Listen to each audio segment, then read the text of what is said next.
साईं, सबका मालिक एक।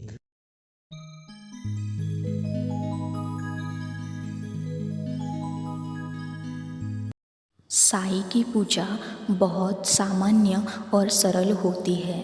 साईं की पूजा में बहुत विशेष नियम भी नहीं बनाए गए हैं। साईं जिस तरह से फ़कीरी का जीवन जीते थे और सादगी पसंद करते थे, ठीक उसी तरह उनकी पूजा में भी कड़े नियम नहीं हैं। साईं की पूजा बहुत ही सादगी के साथ की जाती है और उनका चढ़ावा भी बहुत सादा है।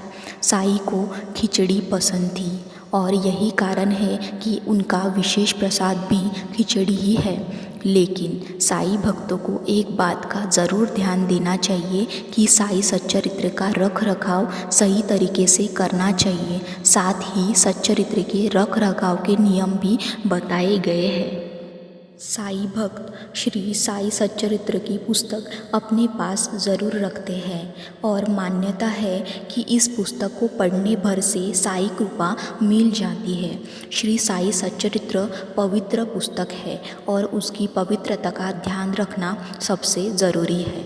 तो आइए जानते हैं कि श्री साईं सच्चरित्र का रख रखाव और पालन नियम क्या है। साईं भक्तों को यह नियम और कर्तव्य ज़रूर जान लेने चाहिए। पहला नियम, श्री साईं सच्चरित्र पुस्तक को कभी भी खुले तौर पर नहीं रखनी चाहिए। इसे पीले अथवा लाल वस्त्र के खोल में अथवा कवर लगाकर ही रखना चाहिए। खुली पुस्तक रखना श्री साईं सच्चरित्र का अपमान माना जाता है।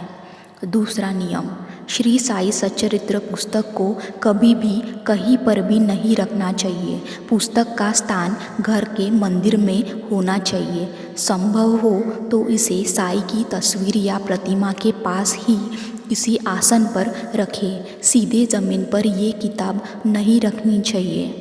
तीसरा नियम, श्री साईं सच्चरित्र को हमेशा पवित्र मन और शरीर के साथ छूना और पढ़ना चाहिए।